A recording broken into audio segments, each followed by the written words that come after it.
안녕하세요. 김태훈의 현명한 투자자 방송 시작하겠습니다. 오늘은 이 리튬에 대해 좀 말씀을 드리겠는데요. 이 최근 시장에서 리튬 포어스라는 회사와 하이드로 리튬이라는 회사가 또 주가가 급등하기 시작했습니다. 이 두 종목은 예전에도 제가 방송에서 설명을 드렸지만 대표적인 리튬 테마를 이용한 머니게임 업체들입니다. 이 말씀은 이 두 회사가 그 리튬과 관련한 그 비상장 기업이 있습니다. 모회사인 그 회사들과 함께 리튬을 재료로 해서 시장으로부터 자금을 조달을 하고 또 그렇게 해서 뭐 새로운 신규 사업을 여러 가지 벌인다고 막 하면서 돈을 까먹다가 또 돈 떨어지면 또 새로운 호재를 내놓고 주가를 띄우고 하는 식으로 그 실제 리튬 관련된 사업으로 돈을 버는 게 아니라 리튬 관련 사업을 한다고 해서 주식을 그러니까 채권을 팔아서 돈을 벌거나 하는 그런 전형적인 머니게임 행태를 나타내고 있죠. 그래서 이런 부분을 좀 미리 좀 말씀을 드려야 될 것 같아서 지난번 방송을 하고 꽤 시간이 지나서 잊어버린 분들이 많을 것 같아 다시 한번 좀 방송을 해드리려고 합니다. 지금 리튬은 이 전기차 시장과 함께 성장을 하고 있습니다. 이 전기차에서 리튬이 대규모로 많이 소비가 되고 있고 이 수요가 있기 때문에 이 리튬에 대한 그 자원적 의미가 굉장히 중요해지고 있는데요.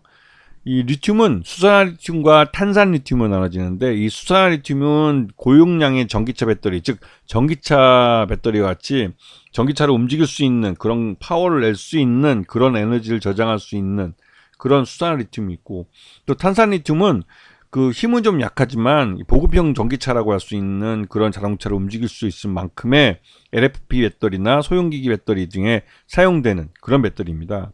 주로 이 경암, 돌 형태로 돼서 광산에서 채굴하는 것은 이 수산화 리튬으로 가공이 돼서 삼원계 배터리나 하이니켈 배터리 같이 고출력의 전기차 배터리에 사용되는데 거기에 비해서 우리가 이제 그 염수형 광물, 이거 염호라고 그러죠, 염호. 염호에서 이 탄산 리튬을 채굴을 해서 이 탄산 리튬을 LF 배터리를 이용해서 전기차 그 보급형 전기차라고 할 수 있는 저가의 이런 자동차에 이제 사용합니다. 그러다 보니 이 리튬에 대한 수요가 많이 늘어나고 있죠. 그래서 이 리튬은 주로 이제 양극재 쪽에 주로 많이 사용되고 이게 이제 그 음극재나 분리막 전해액과 함께 사용돼서 이제 전기차 배터리 셀이 만들어지고 그 셀이 모듈이 되고 모듈이 배터리 폐기돼서 전기차에 사용되게 됩니다.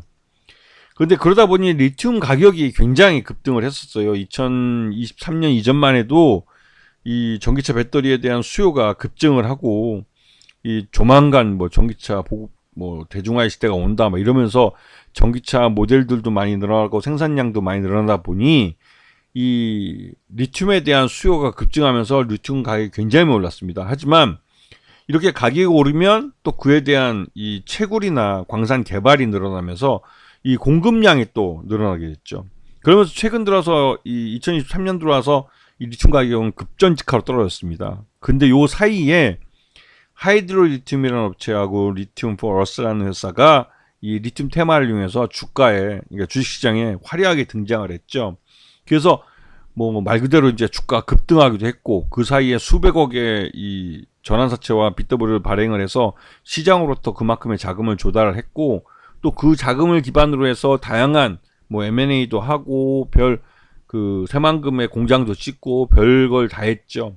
하지만 그 사이에 전환사채와 그 BW가 주식으로 전환되거나 또 행사가 되면서 주가는 관련주들의 주가는 계속 떨어졌습니다. 거의 10분의 1 토막까지 떨어졌죠. 지금 리튬 수급을 보면 2022년을 기점으로 해서 이 리튬 생산량보다 그러니까 수요가 더 많다가 이게 역전이 됩니다. 즉 공급 초과가 발생하기 시작한 거죠. 그만큼 리튬에 대한 이 광산 개발이나 염호 개발 같은 것들이 다양하게 많이 이루어지고 있는 상황입니다. 그리고 이 하이드로 리튬과 어반 리튬, 즉 이름은 이제 리튬 포 어스라는 회사 이름으로 바뀌었는데요. 이 회사들이 새만금에다가 5천억을 투자해서 뭐 거기다 공장을 대규모로 짓겠다라고 이렇게 투자 협약을 맺었는데 이게 제대로 지켜졌는지는 좀 의문입니다. 그래도 이 새마을금 개방청에서 새마을금 지역을 2차전지 쪽이나 이런 소재 쪽 이쪽 산업 단지로 개발을 하겠다고 해서 관련 업체들을 많이 이제 끌어모으고 있죠. 근데 이때 이제 이 하이드로 리튬이나 리튬 포 어스도 이러한 바람을 이용해서 시장에서 자금을 대규모로 조달을 해갔습니다. 그래서 지금 이 상장된 회사는 하이드로 리튬과 리튬 포 어스라는 두 개 회사지만 실제로 여기에 최대주주는 리튬 플러스라는 회사이고 또 리튬 인사이트라는 회사가 또 있습니다. 여기에 이제 여러 이 포스코에서 리튬 사업을 했다는 사람들이나 하여튼 여러 다양한 인물들이 이름들이 나오는데 결국은 이 리튬 포어스나 하이드로 리튬이 진짜 리튬 사업을 할 수 있는 회사인지 이에 대한 부분이 검증이 제대로 이루어지지 않고 지난 몇 년 동안 계속 돈만 까먹고 있었죠. 그리고 이 사이에 리튬 플러스라는 회사가 이런 리튬 포어스나 하이드로 리튬 같은 상장사를 인수하는 데 있어서 BW와 CB를 발행을 해서 무자본 M&A 형식으로 자금을 조달해서 이 인수하는 데 성공했다는 겁니다. 이게 이제 무자본 M&A랑 유사하다는 거죠. 그리고 이렇게 발행된 이 전환사채나 신주인수권부사채는 꾸준히 시장에서 행사가 돼서 계속 매물로 나왔습니다. 그래서 결국은 이제 거의 대부분 다 소화되고 행사가가 3,300원인데 이거보다 훨씬 가격이 높았죠. 몇만 원대부터 이제 3,300원에 행사가 돼서 계속 차익 실현을 까먹었기 때문에 이 CB나 BW 투자한 사람들은 굉장히 큰 수익을 얻었습니다.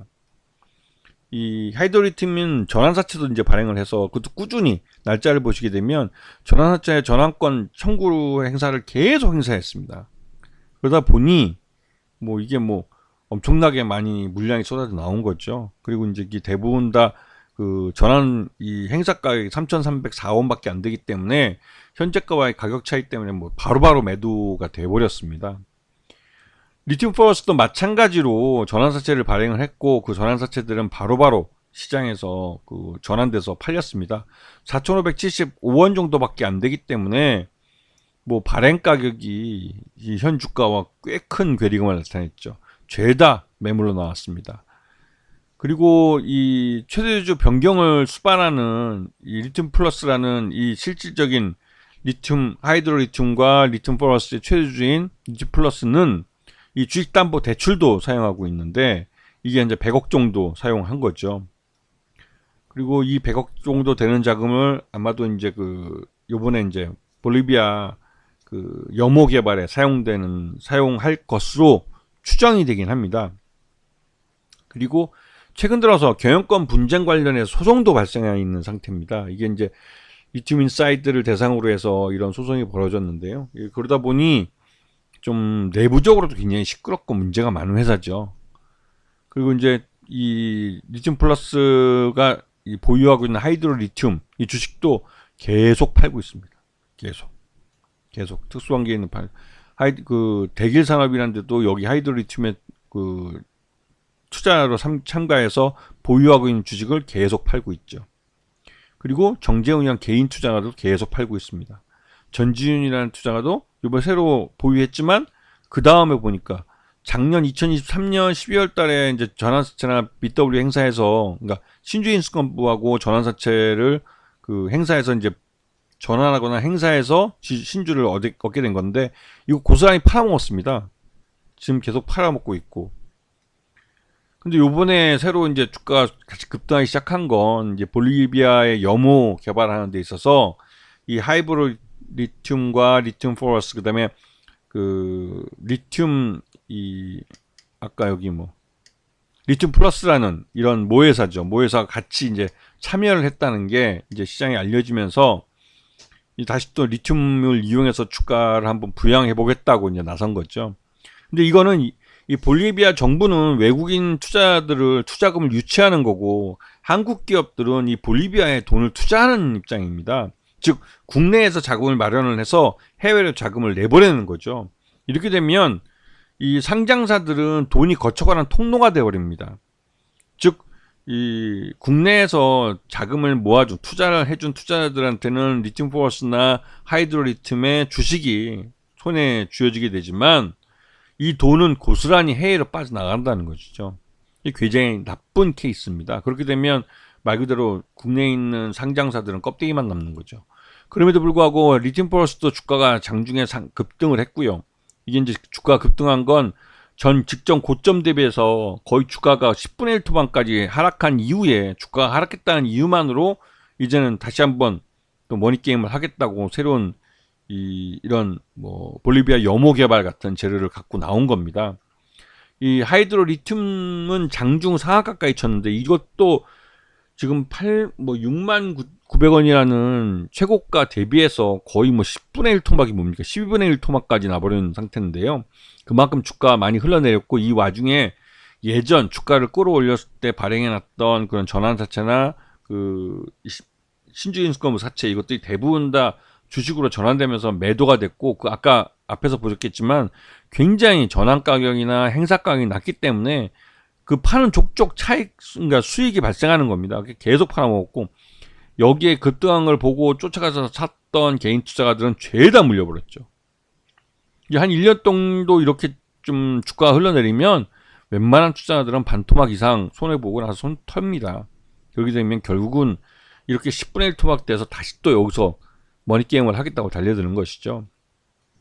근데 우스운 건 하이드로 리튬도 그렇고 리튬 포러스도 그렇고 리튬 사업 자체 내에서는 지금 흑자를 내지 못하고 있고, 다른 사업으로 이전에 이 회사들이 상장할 때 갖고 있던 그 사업으로 돈을 좀 벌긴 합니다. 이 말뜻은 이 두 회사 다 모두 리튬 사업을 제대로 하고 있지 않다는 겁니다. 리튬이라는 사업을 앞으로 내세울 뿐이지 이거는 BWR12를 발행하기 위한 그런 투자가들을 모집하기 위한 수단일 뿐이지 실질적으로 이런 사업, 리튬 사업을 통해서 돈을 벌고 있지 않다는 것이죠. 그렇기 때문에 이 회사들은 머니게임이 될 수밖에 없는 겁니다. 주가가 쌓여서 주가가 단기적으로 급등할 수는 있어도 지금처럼 이미 한 번 머니게임을 해먹은 다음에 두 번째 하는 머니게임에선 주가가 이전처럼 그렇게 많이 급등하기는 어려워요. 왜냐면 이미 투자가들이 속을 만큼 속아봤기 때문에 예전처럼 이렇게 막연히 믿는다는가 그런 것들이 없습니다. 그리고 주가가 오르면 그동안 많이 물려있던 개인 투자들이 또 계속 투매를 던집니다. 그나마 손실을 줄이면서 팔 수 있는 기회가 왔다고 해서. 그렇기 때문에 두 번째 머니게임 할 때는 그 전에 했던 머니게임보다는 못한 가격대에서 대부분 꺾이죠. 그리고 나서 이제는 자기 주력 사업에서 수익을 못 내기 때문에 자칫하다가는 최악의 상황까지 내몰리게 되는 경우도 있습니다. 이런 부분을 조심하셔야 되는 것이죠. 아시겠죠? 자, 오늘 방송 여기서 마치겠습니다. 감사합니다.